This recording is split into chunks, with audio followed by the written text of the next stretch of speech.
Welcome to the session. Firstly, let me introduce myself. I'm Harshita from Versio, and the topic for the today's webinar is artificial intelligence and its applications. So, our mentor today here with us is Mr. Shivansh Sethi.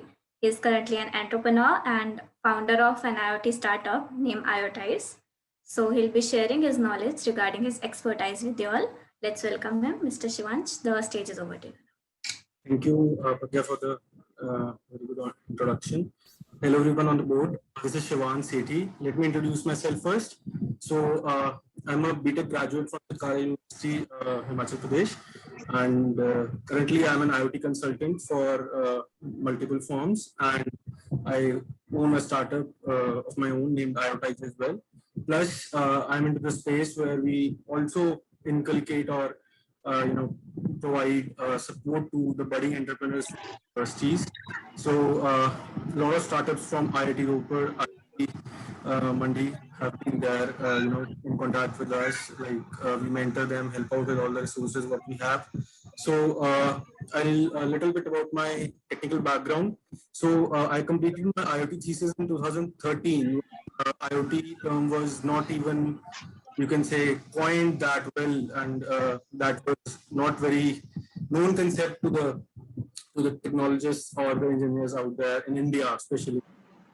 There were very open forums at that time where we would have discussions or any queries answered. So I had exposure to a network in San Francisco who helped me doing my PGDM as well, San Francisco.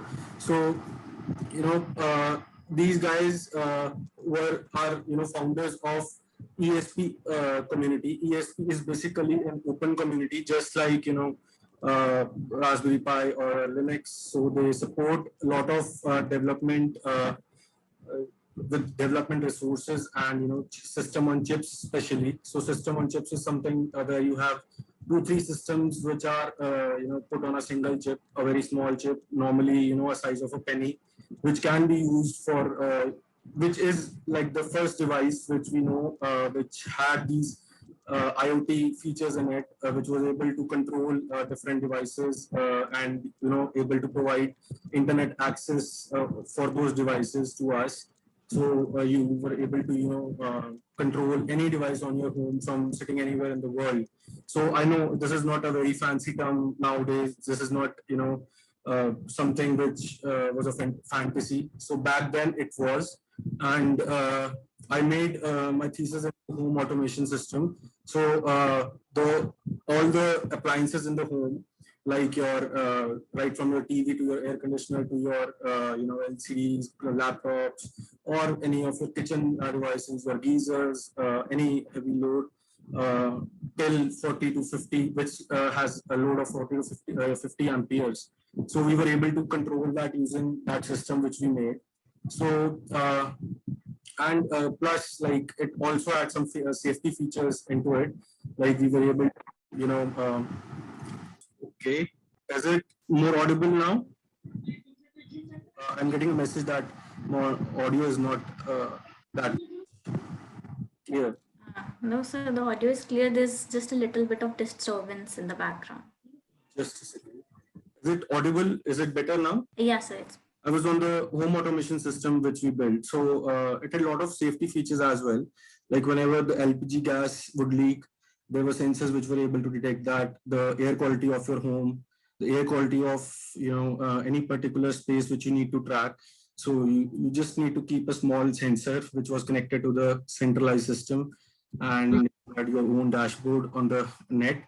You could control all the devices. You can monitor your home. If your kids are at home, the nanny cam feature, it was not that much brilliant idea, or the I should say the best idea of that time, because people were of a conventional mindset back then that why would we install a costly system when all the controls could be right next to our bed, or people were not really into controlling your home appliances from like remotely, because that was not the need of the time. So that's what it's all about. Now the scenario is completely different.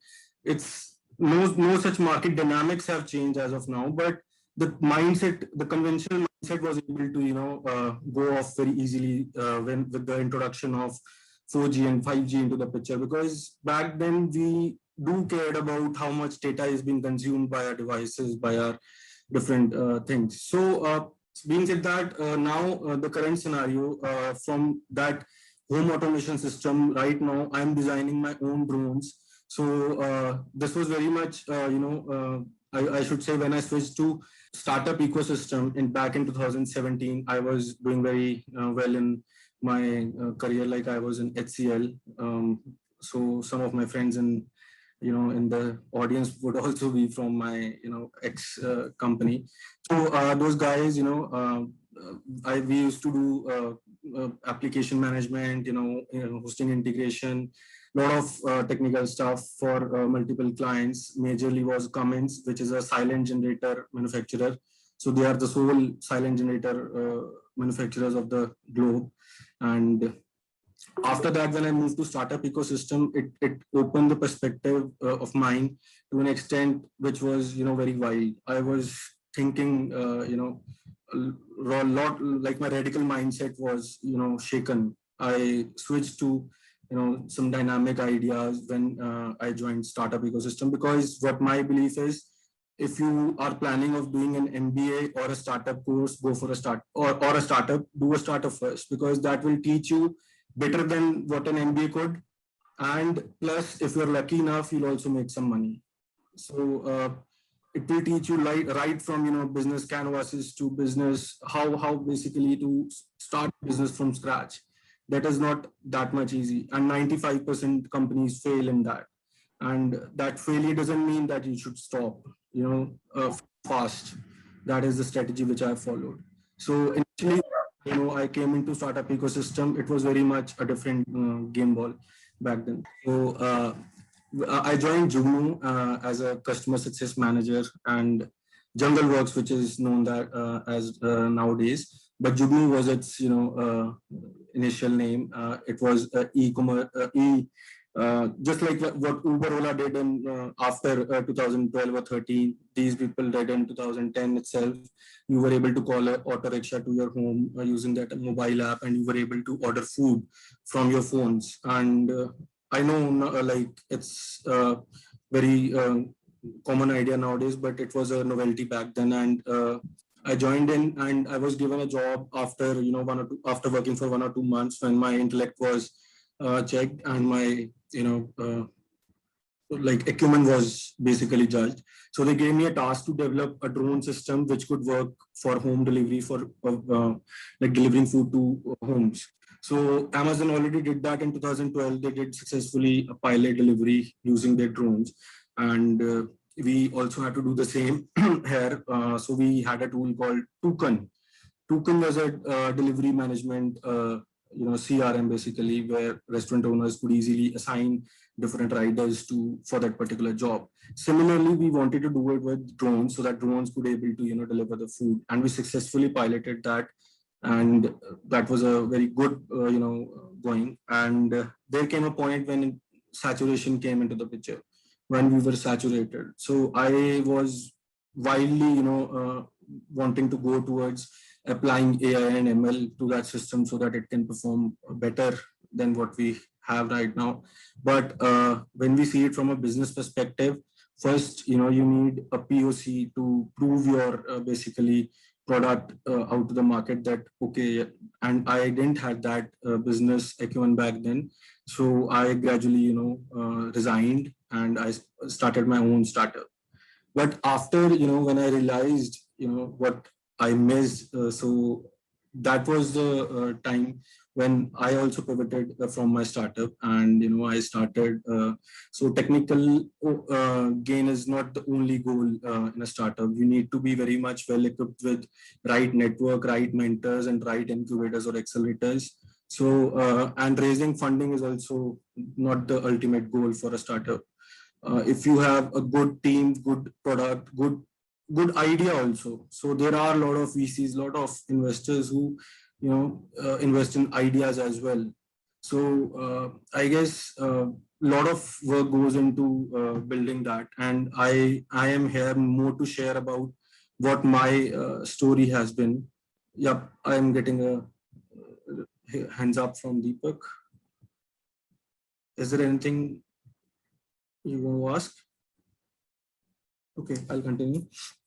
So, so my journey when I started IoTize in 2018, I remember like I was incubated by my university, Chitkara University. They provided me with a cabin space and as well at subsidized prices. And, I was given a lot of facilities in that, which was whatever was required, So by going every day making your but you don't have any projects in the beginning, you don't have any right direction, you don't have the vision in the because you believe that you can do wonders, but believe me, it's not like that. Thing happens with time. You get a lot of opportunities, but you have to tap the right opportunity at right time. And what I believe is if you keep on trying, believe me, you'll get that opportunity once in your lifetime, which can take you to stars. But judging that opportunity is not that easy. That is what it's all about. So I was only into IoT because I knew IoT in and out. So I was making solutions, beacons, working on small projects for like freelancing kind of projects, and that was not really satisfying my hunger. Basically, wanted to go more wildly into this ecosystem because I had nothing to lose. Hello, Seti. Yep. Hello. Yeah. Hello. Yep. Yeah. You mentioned freelancing. Then could you just mention some of the website we can look for? If I'm looking for freelancing job, how can I find it out? Like, Surely. and who can pay the money? Like many times I've done the freelancing, but they never paid the money. Correct. So you must have used Fiverr or other applications like freelancer.com, or now there's another one, the new one, I don't remember its name. So the thing is, how I got the projects was I actively participated in all the challenges which are posted on Startup India. There are some private companies out there which release these challenges. Plus, you can find ample amount of accelerators, incubators nowadays who roll out challenges, or they roll out some cohort or boot camps. So I was actively applying onto them, and like that was what the good point was, because right now all the clients which I have, 90% of those clients were acquired from those days when I used to apply it on internet. So Startup India was very much helpful in that. Plus these applications are very much helpful if you want to, Indrajit, go for freelancing, then register yourself on all these platforms. You never know. Start bidding on projects. You'll get a lot of projects on which you have to bid. Do a fair bid. Take actively respond to each and every query of your clients, because clients have a lot of queries before starting off with you, and also maintain a good customer feedback with your clients, because if they leave a good rating, that's gonna take you ahead. And if they write a bad review about you, so that's what the negative aspect of technologies is, because businesses sometimes, due to their conventional mindset, are not able to cope up with the current leading platforms like if I say Zomato, Swiggy, Uber, Ola. So initially it was a very big success for all these guys who started coming into this, but if you see it in the long run, it's those stakeholders are losing on it, because now it's all the dependence is on these softwares and applications. If a restaurant is not subscribing to their services, it's doing no business nowadays, because everything is and it's not always easy to cope up with technology every time. A lot of people are not very much well educated, or well connected with the systems. So that's what hurts me personally. So my when I started my business, I helped a lot of struggling startups or struggling business owners with technology, and I try to do it as of now also. I help a lot of guys free of cost, without taking any consultation fee, or because there are people who are very good at cooking and they are very good at their skills, but they don't know technology. So that's how you can upskill even your skill set and deliver a value add to your clients. using these applications and softwares. So I'm coming back to my story. So in IoT, I was doing like fairly well. I was able to maintain myself, like I was paying my bills only. No such earning at that time. So many times I got thoughts of leaving this, because I had a lot of um, invites, or from the industry as well, from Infosys as a consultant, from very big names in the industry who were offering me roles, because IoT is a stream where India is still coping up, but it is not that much available skill set in the market. So I thought of changing it and going back to the job, regular job, but something was pulling me back. Like I was not satisfied with the this setup of ours, especially in India, like because we are being paid in rupees, and they are charging our clients for whom we are working in dollars. So I remember in HCL and other companies also, we were billed at about $25 to $35 an hour, and like they would bill it for 8 or 9 hours a day. And if you calculate that money, you don't even get the one day's salary, equivalent to one day's salary, what they're charging to your client and what they are paying you. So that gap, that difference is huge. So it like that is the whole key to success, I guess. If any budding entrepreneurs or any early stage startups, so you need to have patience. I waited for 3 long years without making any money. So I was on my own. I had to manage on my own. No, there was no option. Looking back was not an option, but because personally I can't handle failures that well as people are. So I did fail in a lot of ideas, in a lot of investments in my startup, but I kept on going. I pivoted myself. So gradually, I met a lot of people who came along on board. We made a team. We made a very good team. We went to Keventers India. We started doing some projects with even Keventers, other people. So gradually, it's all about time. When I was alone and when I was having a team, the confidence was, I was on cloud nine, because I was talking to a lot of guys, from DP World, from Adani Group. So these guys, I usually, introspect myself. I said to myself that if these people are showing some interest, in you, then there must be something good about you. So why not stick for 6 more months? I kept on adding these 6 months in my timeline. Like I used to give myself 6 months to do something, and again, work on some idea, again come up with the groundwork, again doing stuff. So gradually, I also met Tushar. So Tushar was my college mate. He was from computer science background. I'm from electronics and communication background. So Tushar had done his master's in data science. He's a data scientist from University of Bristol, UK. And then we came up with the idea that why not apply AI and machine learning with the drones and the other systems which we are building. So we started to test our drone hardware, and there was a team from Punjab University which used to work with us. Plus there were some other guys. We made this hardware. We did a POC. We kept on piloting.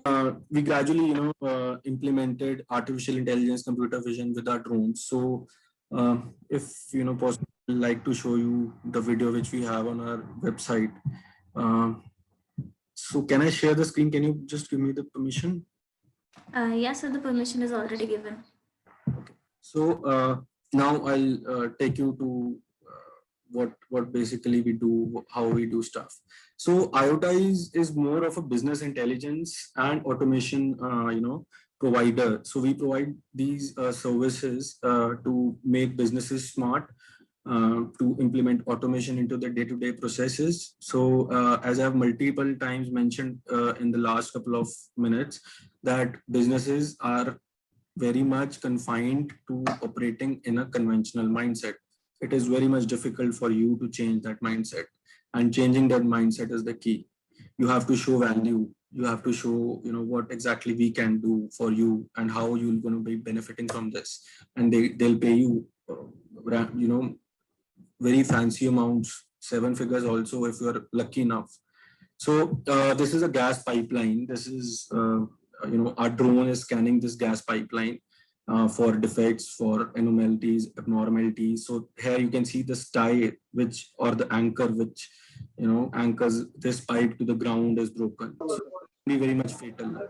Oil is pure money, liquid money, you can say, and losses are huge in this domain. So we basically scan the whole infrastructure for abnormalities and alert the stakeholders nearby or the safety officers that this is what we find.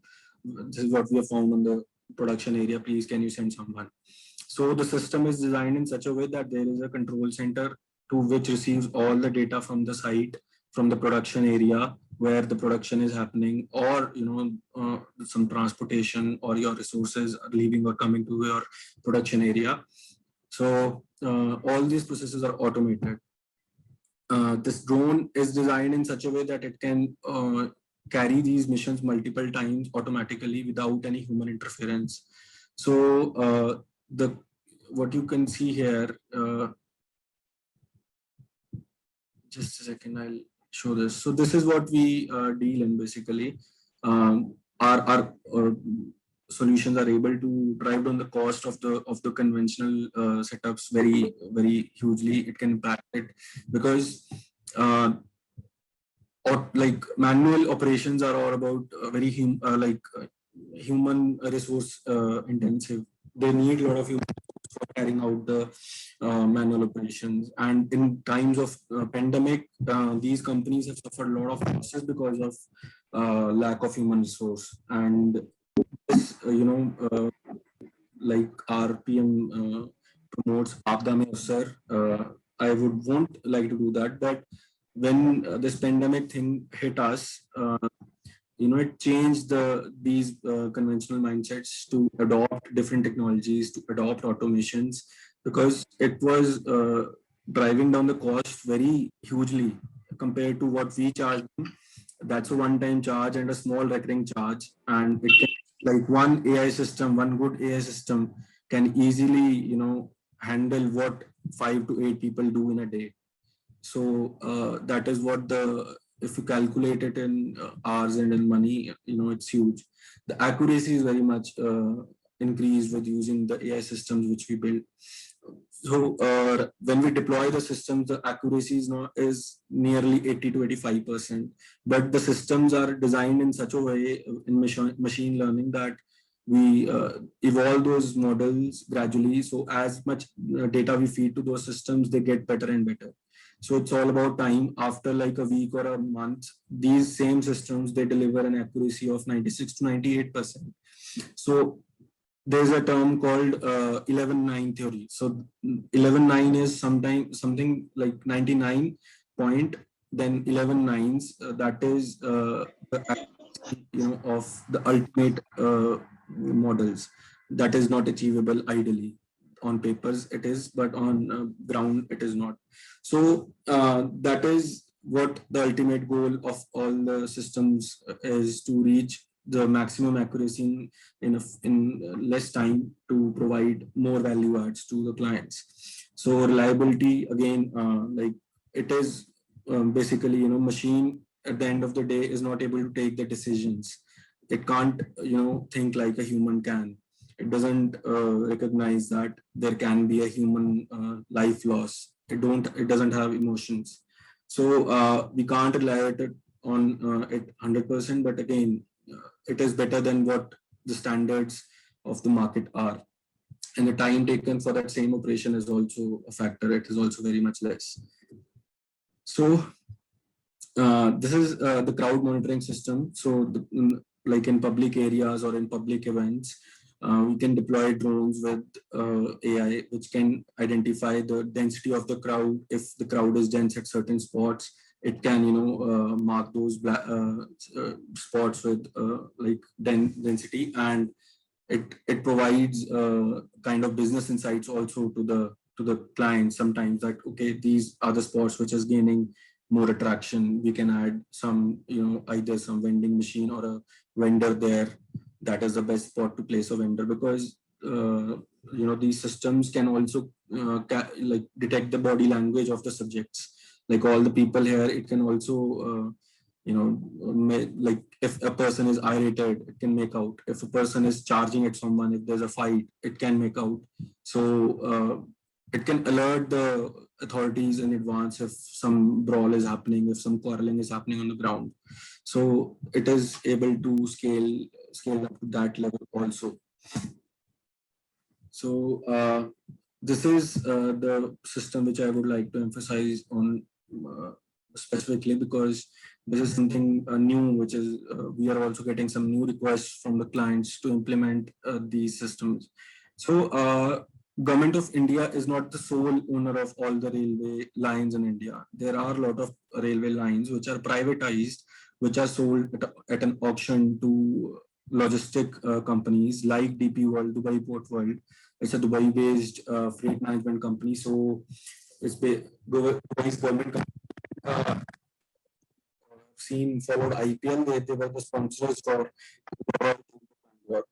and they handle almost about 30 to 40% cargo of India, what India receives in the whole year. So they are present on 200 plus locations all over the globe. It's a very good company to start your career with. So they privately hold some railway lines, and these railway lines have to be maintained by these clients. They have to, if any accidents happen, if any loss of life happens, the liabilities of the company. They have to incentivize the affected family with either monetary support. Sometimes they provide them with permanent jobs also. So that is how they are working conventionally. And loss of life is the very big loss for a company, not only financially, but sometimes people die due to very silly reasons on the production area, because simple a nut bolt can be very much fatal on the production area. So here you can see there are some gaps in between the these beds. So that is not a good sign for a railway line, because the beds, when they break, there are chances that train might derail from these points. So they have to be maintained and scanned and monitored by the clients, and they have to send someone on patrolling of these areas, which is a very tedious task, because you have to do it twice a day. So we were in talks with Adani company. So Adani Ports Limited, they are handling Mundra Port, which is the biggest port of India in Gujarat. So they have an 80-kilometer long line in Gujarat, which they maintain it privately. No government trains run on that track, because that is directed towards their own yards, which are inland ports, or their inland facility to store the containers in their yards. So those lines, if anything happens to the those trains which are sent, because they don't own the engines, that is a government infrastructure which government provides them. Can you mute yourself, Mahesh? Mahesh Shetty? Yeah, please. So these 80-kilometer long line had to be monitored by some humans, or by some security guards, you can say. So what we did was we sent a drone to cover this track, and the drone was able to do that same job in half the time what human takes. So and again, time is money for them, and now we are doing a POC with Adani Ports Private Limited to implement this and take this to next level. Currently, DP World is also using our drones to monitor their production. Sure, Shiva, I have some, I want some detailed information. Okay. You talk about drones for this as well as the previous one. So it's a drone again is an electronic circuit devices. Here you have a microcontrollers, and what kind of developments you are doing in drone. And if you talk about IoT, IoT has a learned these things. One is your microcontrollers levels, where your sensors devices you are connecting. Then you write your protocols, okay? Which protocol you are sending video data, because these are all video data. You cannot send MQTT protocol, you cannot send AMQP. What kind of RTSP protocols? Then once you receive the protocols as a consume it, then you have to put in a pipeline messaging technique, okay? Kafka or something. I'm going in details, like it's a high level you are giving. Then you'll have Like to I do big wanted to data, put you'll have to analyze the data, big data technologies, then applying machine learning, deep learning, and reinforcement, because you told learning by itself, okay?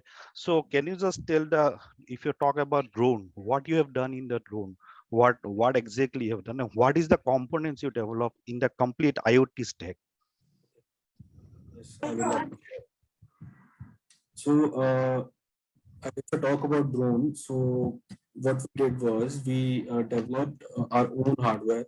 So we had an option to purchase or outsource our work to different companies which are already there in the market, or we had the option to manufacture it ourselves. So the second option was very much interesting to me because I had done this in past also. So when you develop a drone from scratch, you have to keep a lot of things in mind about the weight, about the design of the drone, about its aerodynamics. A lot of physics is involved. So you need to generate right amount of thrust to take off. If it's little bit imbalanced, if some particular motor is generating some little bit more thrust, then a drone could topple and again you can lose your hardware. So these all were challenges, but as I had worked on it previously with Jugnu, I was doing development there.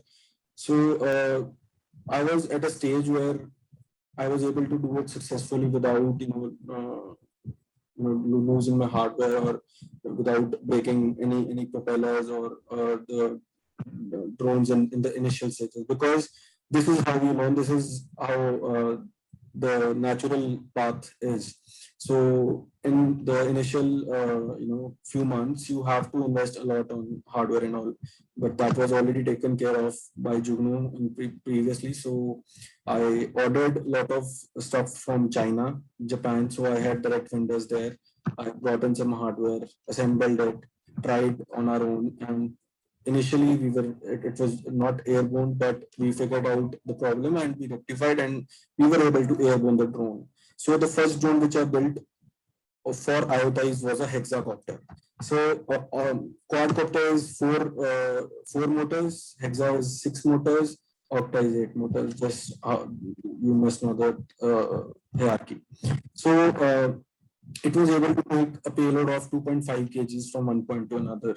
And so I had this drone, I had everything. I was very much doing my POC successfully, but I didn't have any client. I was not talking to people, for selling my drones because I didn't have any business acumen.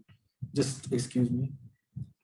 So these platforms, you develop the complete end-to-end platform using the layers by layers, messaging layer, big data layers, ML layers, or you use the existing platform, Microsoft Azure, Azure IoT platforms, or other open cloud platforms or something, or you develop all the layers.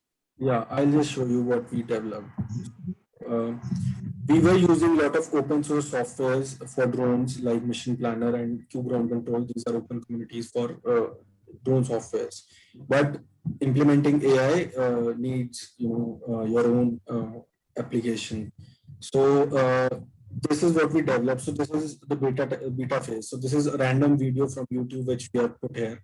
Instead of it had that drone footage which we were getting from the clients end. I cannot show you that video right here because of the non-confidential clauses. I cannot share those videos with you. But here will be the video from what we get from the client. So you just select any random video and you select the device. A client could have different amount of devices.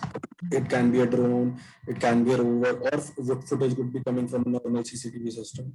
So suppose I select the device 2, then there are different models. So model 1 would be to detect people, model 2 would be to detect containers, model 3 could be to detect unwanted activity, or model 4 could be for some business insights like the railway yard surveying which was happening here. So this video transfer, so we have the servers, RTSP or other servers where we get the video, and from that point it's ingested to our pipeline, which is on AWS, but we are not using AWS for any IoT suite or any other suite. We are just using IoT so AWS servers for computations and other hosting services from AWS. So video you are sending is a video multimedia data. Okay, video you are sending. Okay, so Right. when our video, this the streaming video is coming, and you use a messaging technique, as you are telling, you are not using any suit. So the Kafka layer, probably you are using streaming data. You have a Kafka layers, and from video you have to create every frames. You have to create frames that are images. From the images, again you'll have to because direct video you cannot process, you'll have to convert to in frames. So we have to divide the whole video into frames. So So who is doing all these things? You have done, or the computer vision No. algorithms, the complete? so there's a separate team of AI data scientists and IoTs who handle. So from the IoT perspective, what is your up to what levels you start and what level you give? After certain time you are given to somebody else. No, I want to know your that frame set what you have done. Like, okay, now the protocols, MQTT protocols, AMQP, RTSP, or HTTP, or different co-op, XMPP, or a lot of protocols is there. Is the protocol, most of the protocols are PubScribes models. Okay, now one is publishing, you'll have to write that code in the device level where your microcontroller is there, then you send it to your brokers, then you receive it that points. So who write those complete protocol implementation? It's a part of the IoT developers, or you're depend There's on a some?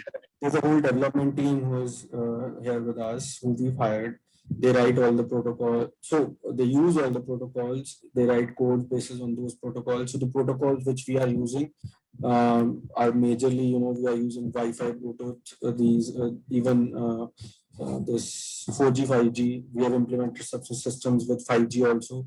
Plus, there are MQTT again, other low-level protocols as well.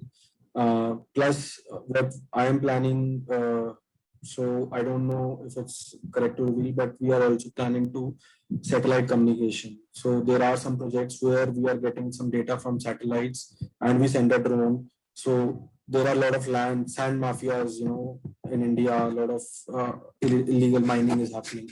For those kind of systems, we take a photograph from satellite and we do a survey from our drone on the next day, and we calculate the differences in both the images. Digital image processing happens. We slice or we do it frame by frame. We compare all things, and if there's a difference, we get an alert that okay, this is the area which is being affected. There we can deploy security forces and all accordingly. So this is something which is very covered up thing which is we are doing with Himachal government, but I really cannot go into details what all protocols we use because that won't be right. But there are a lot of protocols which are much out in the open, like Bluetooth BLE, Bluetooth Low Energy. That is something which is very good protocol for beginners to use to start with. So coming back to what we designed, so here you can see, refresh it. So in streams, we can check all the different streams at a single instant. So status means that red status, it is not analyzing, and yellow is ready, and again we have green also. So like I press 1, so it means we have selected model 1 on this particular stream, and I click on analyze. It starts analyzing. And we can change the settings of the same using this same. So this is not out in the open. We are still it is in beta testing. We're still using it to test first. So here are the all models which we have made. So it shows that okay, this model is being used right now, which is not in use. Library holds all the captured data from the production environment. So by mistake, this is a real image which has come onto. So there might be some leakage. For persistent storage, what kind of database you are using? NoSQL databases here in your the complete stack. So that's something, you know, amalgamation of different databases. So there are some SQL also. There are some other databases as well. Especially for video data, what you are processing? Where do you store those video data? So we have our all the databases on AWS as of now. We are a vendor for AWS as well. So you know you can get any kind of service from them. Like it can be a relational, it can be non-relational, it can, you know, your any other database, any other conventional database. So I'm not a backend. So you hosted this application as a software as a services in Azure, correct? Microsoft Azure or AWS? It's AWS. Okay. So So you we have use system from Azure also. We've been sponsored by IBM also. We have you know, access to all the platforms free of cost. We don't even, we get paid support from these services as well, because they also know that these guys are doing something legit. They are not wasting resources. They are very much happy, you know, providing these credits or, you know, free credits to us. So currently I have $100,000 from AWS in credits in my system. So, you know, if I do all the testing, everything, I'm not even able to consume $10,000 in a year. But these guys, you know, they are very much open with it. They provide you with a lot and n number of resources. So that is not a problem. So if this is my suggestion, if you want to, you know, doing something on cloud, you need any resources, I am always there to help if you need some advice from me. But AWS, NVIDIA, these guys, you know, provide you with these resources free of cost. You don't have to pay to any service. So if you have a startup, if it's in ideation stage also, no worries. Just go on to AWS, register yourself as a startup and talk to these sales guys. They'll provide you with paid support as well.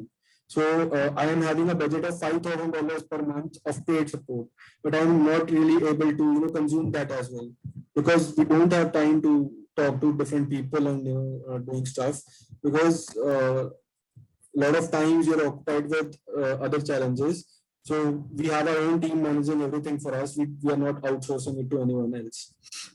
So coming back to this video, so these cracks and bends are also, you know, track obstacle misalignments and anomalies. So this is also very much fatal, and we have to detect all these things, provide the data to the client. That this is. Is there any question, Akshay? So in case of any pandemic, in case of any natural calamity like hurricane or any flood situation, we are able to calculate the intactness of the infrastructure or the houses or any other offices. Before the NDRF teams reach on the site, they have a pretty good idea which areas to focus on. Like you can see these houses are intact, you know, don't need any support here, but we see a very big miss happening here. So they directly go to these places, rescue people out of it. So if you remember, there was a flood back in Uttarakhand. The situation, you know, we were contacted by NDRF teams to give support. So personally, we were not able to help, but a sister concern company, we patched up with them and we provided some drones on the site for rescue missions also. So this is again a suggestion from my end. Whenever you get chance to give back to the community which has raised you, just do it without giving a second thought, because that is the best you can do to repay, you know, because a startup, be it a big business, be it anything, any big government also. So it's the people who make it. It's the people's investment in you. Because at the end of the day, for whom we are working, they are also a common man at the end of the day when they go back to their homes. So these people, you know, provide us with all these resources, opportunities, be it government, be it government officials. So just give back to the community in any way. So not just, you know, helping out some people, but you can either, you know, give mentorship, or if you're good at some skill, just teach that skill. If you're good, like many of freelancers would be here who can do, like ample amount of opportunities for like bringing up the new startups. If a new startup comes into existence because of you, that is the best. That is the best, gift or the best repayment you can do to the community. So always, try helping out the new guys, because we know that there is a very less success rate in our industry. And as a good professionals, as good human beings, it's our responsibility to provide opportunities to the newcomers. It's not always about your own selfish, behavior. Sometimes you have to cross the line to help out these people. I'll also shed some light on how I do stuff so that you can also take care of it. So this is the footage of the control center which we have at the site. So it consists of some of our employees, some of the client's employees, and collectively we build the center, because we are also at stake when something happens on the site. We can't really rely on human error of clients' employees. So if we lose some life on production area, it's a loss because of us. We are liable for it. You can't really rely on any XYZ person. So because they just don't know the technology, they don't know how it works, we cannot take risk. So it's always suggestible to always keep your guys in the team who's there handling these kind of operations. So our system is connected to robots, drones, IoT sensors, and cameras. So not always a drone is the answer to monitoring and camera services. There are sometimes a lot of operations which we can do with stationary cameras, with CCTV cameras as well. And as a good startup, as a good professional, you have to lay down all these options in front of your client. And in the end of the day, it's they who have to take the call.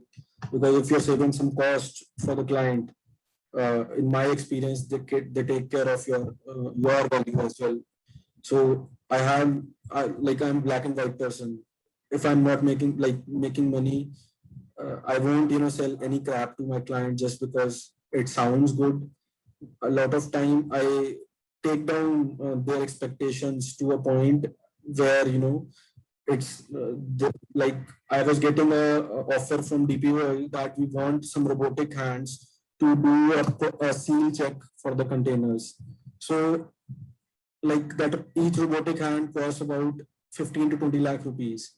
So if they have 10 lanes, and that's a cost of about 1.5 crore, and I would easily make 20 to 30% margin out of that. But that same job could be done by an operator sitting inside his cabin, just using a kind of selfie stick apparatus. So they just have to check that seal by either rotating it or shaking it, that is it sturdy enough, it can hold or not. Is it because truck drivers, they break the seals when they take out the trucks and sell the content in it, and again they put some seal on it. So you have to check that seal before it leaves your area, your own production area. So that same device which I suggested them, so we can do that using a borescopic camera on a selfie stick. So we can also take pictures of that seal. That solution was nearly about 2,500 rupees for each stick and that camera. So imagine a 20 lakh or a 15 lakh rupees robotic hand, could be replaced by a simple makeshift jugaad, you can call it. So it's not always about making money; it's about delivering the right, serving them right. And believe me, after that project, DP World gave me 4 new projects for different things, for different technologies. Of which they already had established vendors. Any other query you have? I can address that and then move on with how we reach there. So have you done any decentralized, means see data you are capturing from the devices, actually it is coming from microcontrollers level, then you capturing to one centralized server, and from there you do all layers of your ML, AI, processing everything. So have you tried moving the server to the device level? So that have you done this kind of any use cases in IoT perspective? No, because clients are not very cool with sharing their data to Yes. Yes, other servers. So a lot of times they emphasize on doing the stuff edge level itself, edge computing I'm talking about. on edge computing, or or on site servers. So then when this situation arises, we have to accommodate that as well. So server and databases, the infrastructure, let me tell you, it's not that much difficult job to handle, because there are a lot of companies, startups who give you these services. The main thing is, the tech which is visible, which is they are using, like my drones. So the drones which are working on site, if they're not sturdy enough, they're not rigid enough to take all the challenges, then all your good cloud technology stack or your protocols, nothing makes sense. So what my emphasis is, first to get the right requirements from the client, get the right hardware from our vendors, and first do a POC with our clients to set the expectation right, that if we provide you the hardware, this is what it's going to do, and this is what it's not going to do. So you have to make it very much clear. It is not that something you can deny in future, like, okay, we committed this, but we are not able to do a certain job, or a certain metrics, or certain data cannot be captured.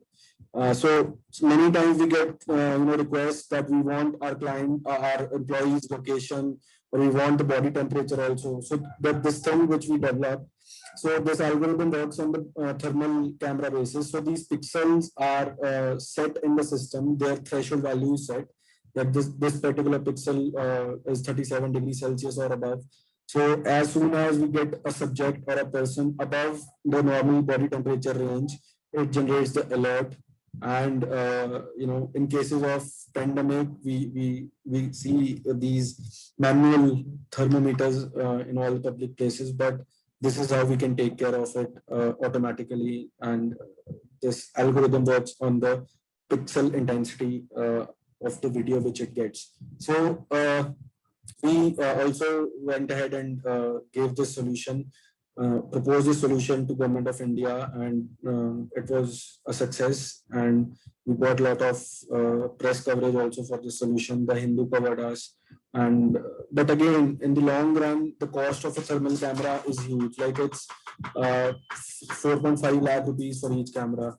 That is not what they were interested in, investing that much huge amount to for the cameras. So then again, we came to the level one, and we had to abandon working on this. So we have the model with us, but it will be only delivered if someone asks in future. So the drones, how they work at night, because we don't have normal natural light at night. So we do have some cameras which work on infrared and thermal and night vision. So this is basically infrared. So this video is basically infrared signal is sent and captured back, and accordingly this video is captured, and we have applied analytics onto that video as well. So all the drones operating at night time operations, we are able to do that. And before it was not possible, because videos, infrared and thermal were of very high intensity, and they were not able to communicate that without any lag to the control center. So whenever we code to any client or any people about the project, we say near real time. It's always near real time. It's never real time, because real time we cannot do that. There's always a lag of about 3 milliseconds, or either 10 milliseconds in the stream and the processing and all. So that's how it works at night. So I'll show you this video. This is at client side what we did. So this drone was able to capture. So this is a yard container, and we have the trucks. We have cranes. Each crane. Vatsal, can you please mute yourself? Thank you. So these cranes which are there, these are almost about 80 crore. Each crane is worth. And if a truck is misaligned and comes in its path, the whole crane would crash, and they would lose this infrastructure, which is a very big loss. So is the truck in line with where it has to be? So in the last month, what happened was a truck driver, came out of the truck, and the truck was still on the on position. It was ignition was on, and there was like the truck was on slow. There was a truck behind it, and when he jumped out of the truck, the truck started rolling back. But that guy was so much, trying to save his truck. He, try pushing the truck from behind, and eventually he got crushed in both the trucks and he lost his life. So these deaths are very much painful. Like not only human resources lost, but lot of emotions are also involved of the people who are working with them, because seeing these dead bodies, it's a very traumatic situation for the co-workers also. And these companies are also trying their level best to do this. They don't allow any, even when we go to the client side, we have to wear safety jackets and all safety helmets. Without that, there is no entry. So that is what how they maintain it.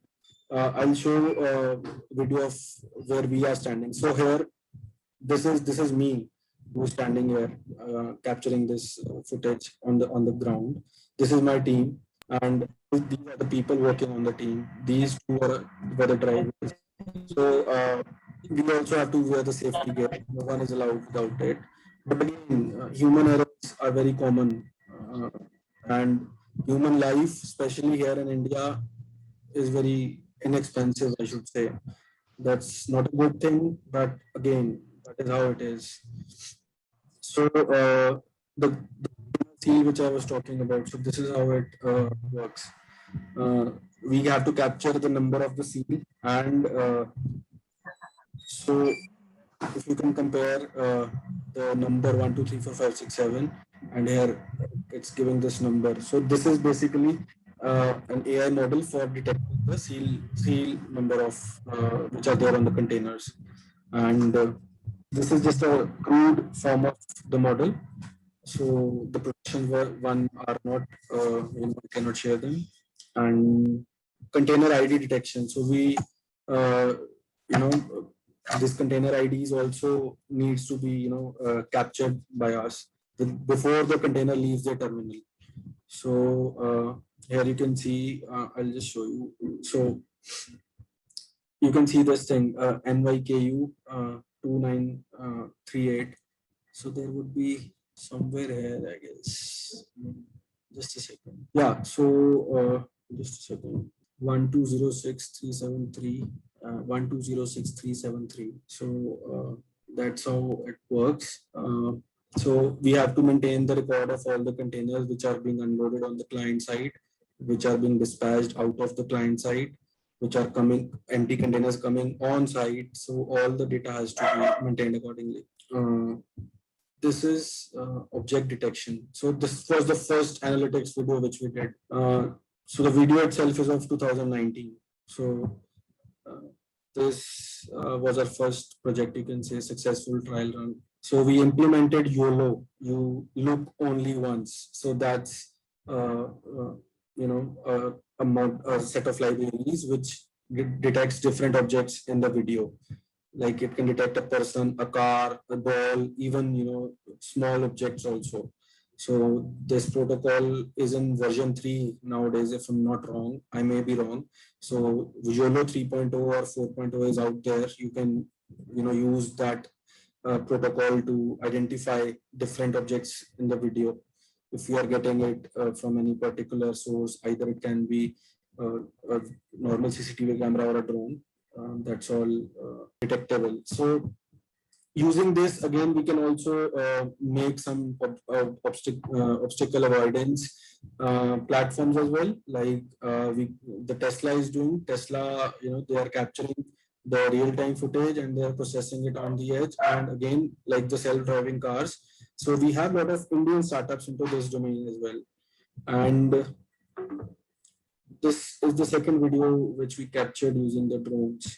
So this is again, I would like to take the questions if there are any. Let's wind up in 10-15 minutes, like by 7:30 max. Can we take questions now? So what are the use cases we saw? Almost all are video data. So did you work anything on the genomic sequences, like today's the pandemic situations, what is happening. So we are working on the system devices and understand, okay, this person is COVID-19 positive or negative, okay, Correct, based on correct. their this thing. So there is a genomics, actually you go down in the my molecular biology level, there is a Mhm. genomic sequences is there in your samples, blood or Correct, anything. correct. There you can find a COVID-19 sequences, okay, it's a mutable, what are Yeah. the different sequences. So did you or any of your team members is worked on the genomic sequences I'm use not cases? personally done this, but we are working with the healthcare sector. So what we are doing is we are collecting the parasite, malaria parasite. So whenever malaria is detected, so there is different kinds of malaria viruses also, and what's its intensity is also different. Its growth rate is different in different people. So what samples we are getting? So we are doing this with PGI Chandigarh. So we are getting this data of all the samples which are being collected for malaria, and we are making a very huge database. And some like particular people are working with the PGI team, and we are trying to check the evolution of the parasite, how it evolves, and we are able to make out that what's the level of its spread, and how can we curb it, and like making those tests make more sense. Like it's not just the question about positive and negative, like if a person is COVID positive or COVID negative, but sometimes there is mild COVID also, mild symptoms also.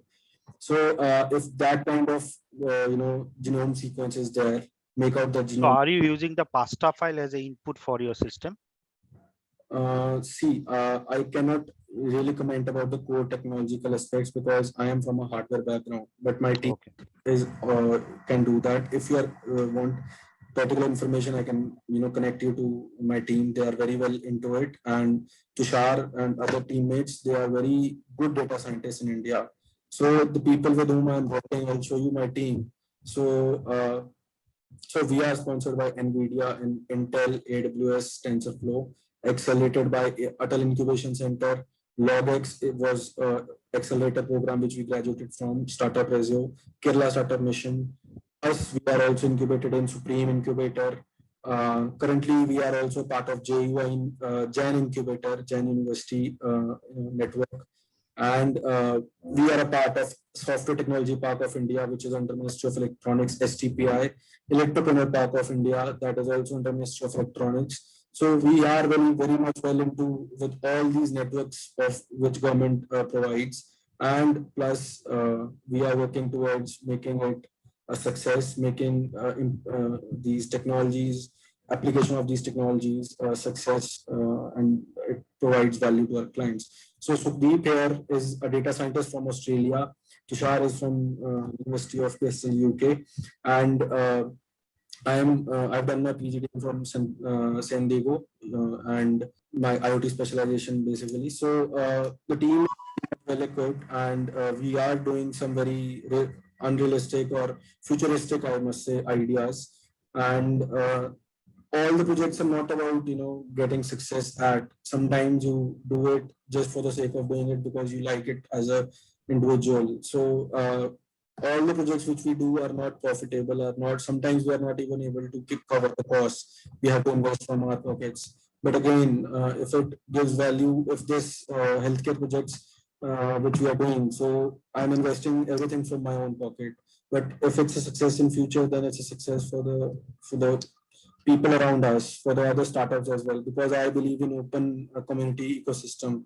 I have become self-taught entrepreneur from those ecosystems, those open communities itself. So that's what my kick is, to give back. In terms of open communities, you have to release your resources. So Elon Musk and Jack Ma are the two people who I love from the bottom of my heart. Like I follow them very religiously.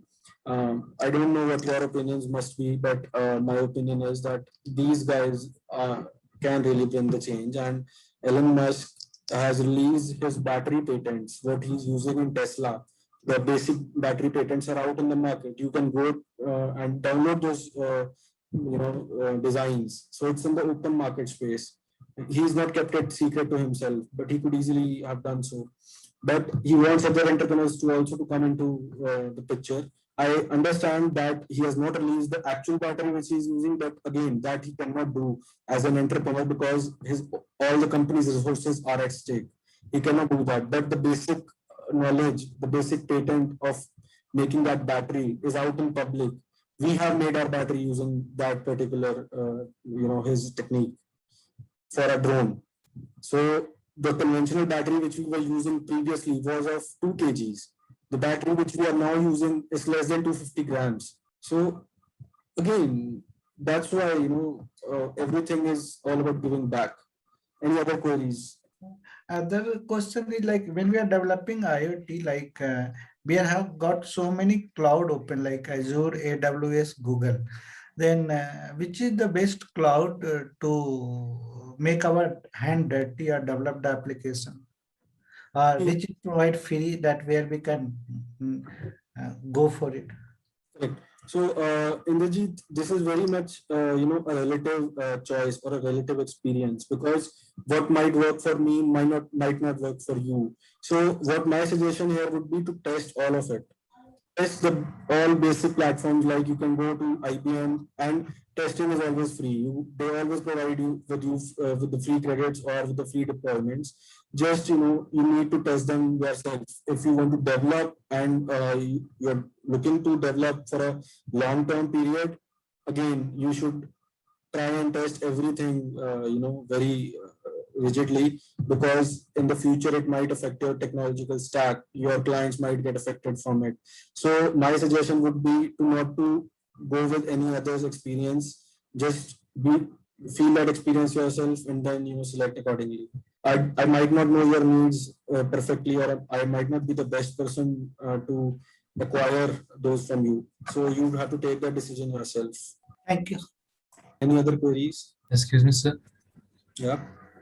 Sir, I want to ask that, sir, can a BTech in mechanical engineering can make its career in IoT, artificial intelligence, electronics, robotics fields?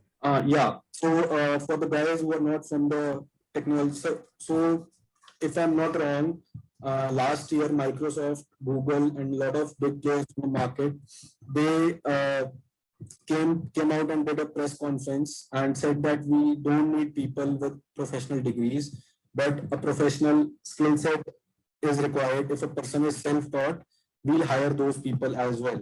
That was a very big move, and that is the same mindset which I share. You might be from any different XYZ background. There are people working in my team who are not from even engineering backgrounds, but they're still working because they have that temperament, they have that acumen to learn.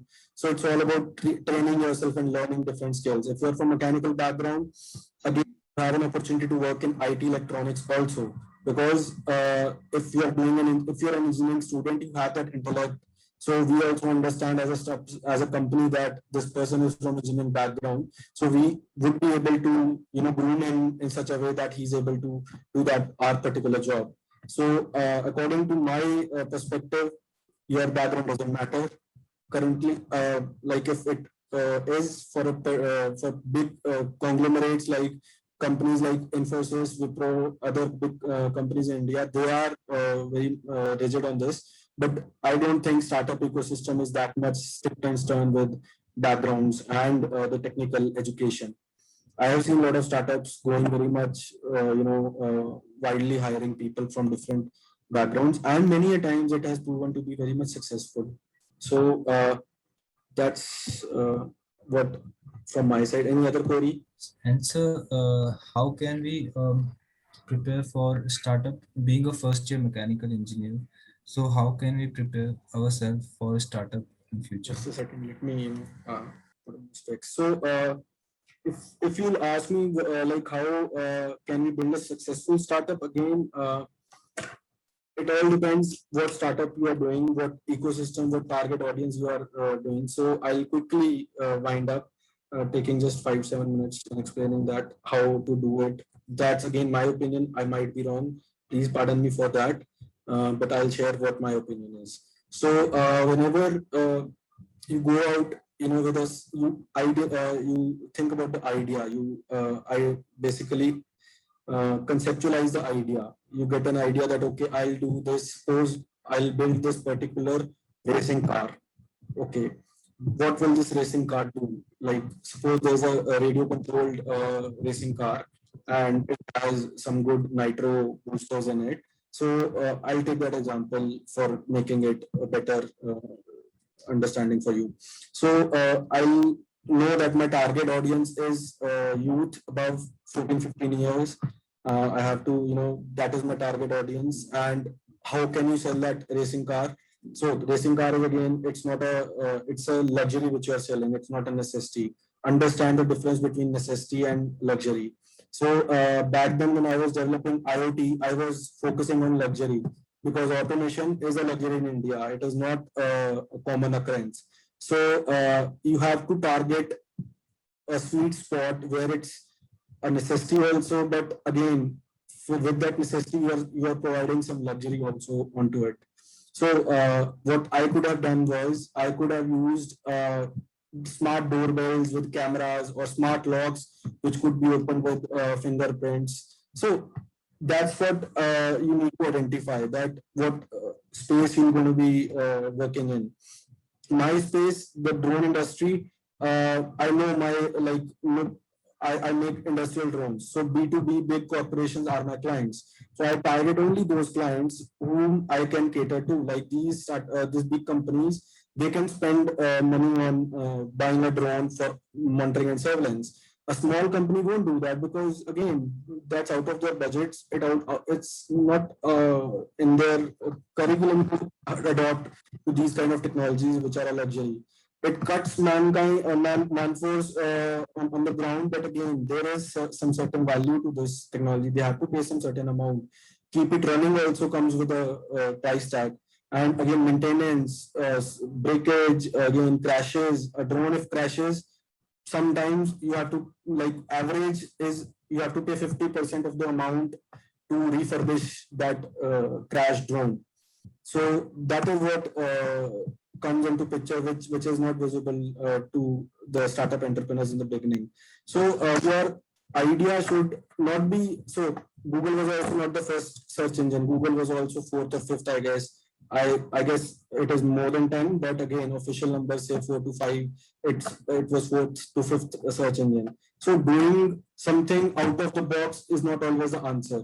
Your idea would be very much simple. So I have a startup connection where they are just processing the plastic for their clients. They are processing the plastic by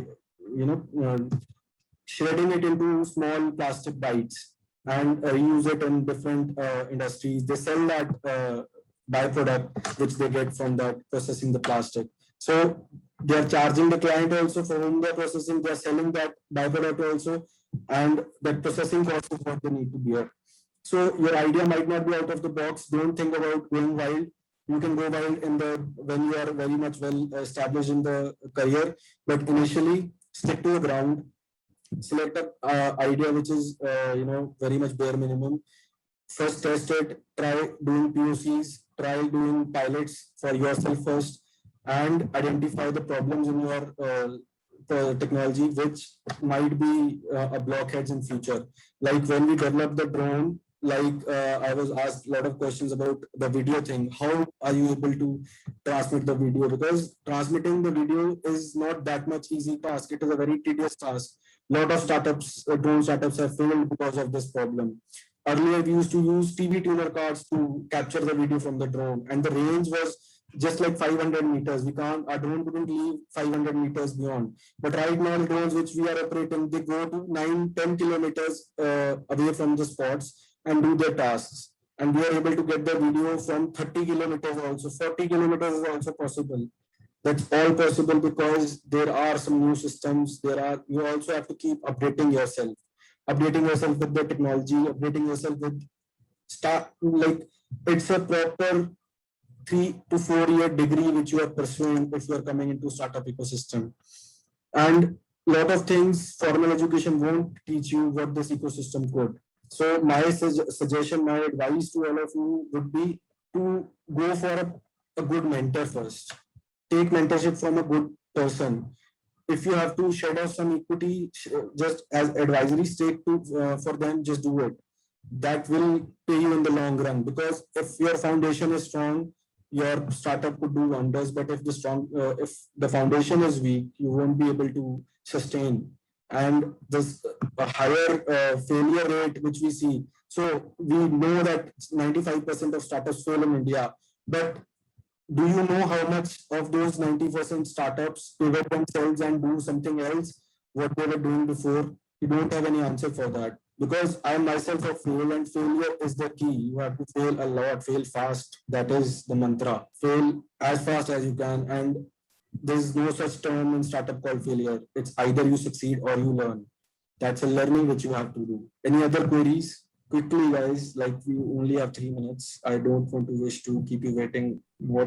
So, sir, during our engineering time, how we can prepare ourselves for startup, like first year, second year, third year, fourth year, how we can prepare, what to study, what extra we can do. So there are, like, when you are a student, it's the best time to pursue this, but not at the cost of your education, because your parents are paying their hard-earned money for your degrees. Don't compromise on your studies, but it's the best time when you can fail, because you don't have any liability. You don't need good investments for testing out your ideas. You need investment for taking it commercial, but that beta testing, that testing with your friends, you can do that right when you were in college. Just if you're making an app, just do that for the guys who are there with you. Just ask them to give you feedback on that. That doesn't cost you anything. That is just your man hours investment into it. So being a student, it's the best time to inculcate entrepreneurship, because I feel as a student you have capability to go out and think about lot of stuff. You don't have boundaries. When you are in a profession, when your bread and butter is dependent on startup, then you can't really take risks. And that is, I think, a very key point which students miss. Back then, when we did graduation, it was not a very common idea of entrepreneurship to do startup of your own and all. But 1 year, like my junior year, I had 13 startups from that year who are very well established till date, and I'm even not at par with them. So if you get the right incubation, right mentor in your college when you are doing your graduation, that's the best you can expect, because that's the time when you can take radical decisions. Anything else? I hope I'm able to do it. Can I ask you one question? Hello. Yeah, Gaurav, please Yeah, go ahead. basically, I want to ask you, how do you go about getting ideas? How do you explore? You read magazines, or is there some process? How can you test out your ideas? I'll tell you my secret, what I do. I have a network with young people like you. I hope you are in college. No, I'm not in college. I am 20 years, more than 20 years experience. Oh, sorry for judgment. So I talk to, like, I have a network with university guys. I mentor a lot of startups there without taking any equity, without taking any share. I do that for my own piece. And there, when you sit with them, these students, they have very good ideas, very wild ideas. And talking to them, they only lack vision. They only lack the execution. So never ever, hide your idea without, like, you don't, because Uber could have been success 7 years back, if they won't have been that much rigid with, the NDA process which they followed with all the investors. When they used to ask the investor to sign an NDA. So when I sit with them, I discuss it. They give me very good ideas, and then I pursue it with them. I don't do it on my own, because that is not correct thing. If you're getting some input, so involve those guys, because they have certain skill set. If they can think about the idea, they might have some plan. So you go out doing partnership with them, and testing out that idea first at university level itself. Then if you need any help from your professional network, I ask my very well established friends to help me out with something if I need help in. And that's how I conceptualize and I get ideas. So this idea which I'm telling you about, the malaria parasite which we are doing in healthcare. So one of my friend is from digital medical DMLT background, medical lab technology background. So he was doing a project on malaria parasite with Government of India, and he had this data set. I talked to his seniors at PGI. We had a good sessions with each other, and that's how it came into existence. That's how we started off. So whenever So you're saying that ideas are some sort of a relay also. Someone works on something and then you take the next, thread and start. that's taking how it I forward. think the change should be, because one person is not enough. So you cannot do one man job, one man show Yeah. every time, and you need a different people. You need a good team to support you. It doesn't make sense, doing everything alone, because at the end of the day you can't, take all the responsibilities. And again, don't mind sharing your ideas. Share it while. Or in this case of malaria, when you took this idea, you got this idea, and then you took it up further. Then how Yeah. did you add, other sides of the team, like medical side, the biological, So I'm working with Department of Virology. So Sorry to disrupt you, sir. Can we please wrap up the session after this question? sure. I have one doubt, please. Sorry, ask it now. Please. Yeah, I have two doubts. First of all, in startup, can we able to use open source for a product? Is it legal? It's very much legal, and it's always suggestible to use open source technologies. I myself use Raspberry Pi, Arduino, a lot of SoCs in the starting.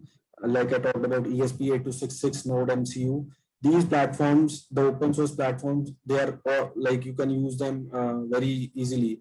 Like in case of Raspberry Pi, there are some issues when you use it commercially. But again, like if you talk to Raspberry Pi and you tell them that you're a startup, you're trying to do this, they might also help you and also provide you hardware at subsidized prices. But always, like if there's a license agreement for a particular hardware or a software, you can talk to those particular companies. If there is any problem, you can talk to me also. I have some connections out there who could help you out. And these companies who themselves have grown from a startup, they are very much open to sharing their resources. You don't have any issues using this as in your commercial product. But again, like if you're going out commercial, you can always develop it yourself, because there are a lot of tits and bits with these technologies which come as a package which you don't need. So you don't need a full Raspberry Pi sometimes. You just need to compute some small part on edge. Then you can use Raspberry Pi Zero. Pi Zero is the answer. But again, if you need to do some big jobs like USB are also involved, you need a good GPU, then you can go for NVIDIA Jetson. That's the answer. So again, it's your choice. And again, talk to these startups. Like I talked to NVIDIA for GPU. I required some GPU for my own help. Sir, I'm asking in a software side like YOLO. Like Is if it you not are, possible? no, it's not really any problem when you use these open source libraries. The thing is, with time, you customize those libraries according to your requirement, and you make, like, if they're open on Git, like they're available on Git, that's the answer. Like they are into sharing their resources. That's not any problem. I don't see any problem in that. Again, but 99% you can use these resources. There might be some license agreements which might bind you in future for some particular hardware only. Sir, my second doubt was, what is the process of procedure to start a startup in electronic subsystem What as a base level of student? Yeah, so how I started was, you can go on indiafilings.com. So they are a startup registering form. They are basically providing you services of like registering taxes and all they can handle for you. And these people, you can go out. The package starts from 6,000 rupees. That's the bare minimum you have to pay. And in that money, you can get your startup registered with Government of India. After some time, you can apply for Startup India membership, and it's like Startup India. It's just like subscribing to Facebook. But DIPP is something which is Department of some DIPP certification is what you need to get yourself registered for all the government programs and all. So that you can do after you establish and start your operations. They require your GST, or they require your directorship owner numbers and all TIN numbers. I personally did with India filings. You can go with any XYZ other services, but other people charge very fair amount, which is above what India filing is charging. Startup package is for 6,000 only. It goes up to 18,000, but you can go with 6,000 as well. Sir, the company name, what you said, India Fine, something you said, no? India filings, INDI Yeah. Thank you. filings, FILLINGS. So I've shared my this email address and phone number on it on the chat. You can take a copy or a screenshot. You can reach out to me anytime if you require any help. I would be very much open and happy to help you. I hope the session was fruitful and I was able to do justice with the opportunity you provided me. Again, I'm very much beg your pardon for being late because there was some internal confusion. I thought it was on Sunday, but sorry for that delay. I would be happy if in future we can do some more sessions on some other technologies. I see a lot of enthusiasm in you guys, and may you get all the success in your life. Best of luck to you guys. Thank you, Varzio and other guys who provided me with this opportunity. Sir, hello. Yep. Sir, for any startup idea, can I contact you through phone? Anytime you can drop a message on WhatsApp and schedule a call with me, or we can discuss it on WhatsApp itself. Thank you so much, sir, for joining us today and taking this webinar. The session was really informative. Thank you for your time. Thank you for your patience. If any queries there, you can reach out to me. Thank you.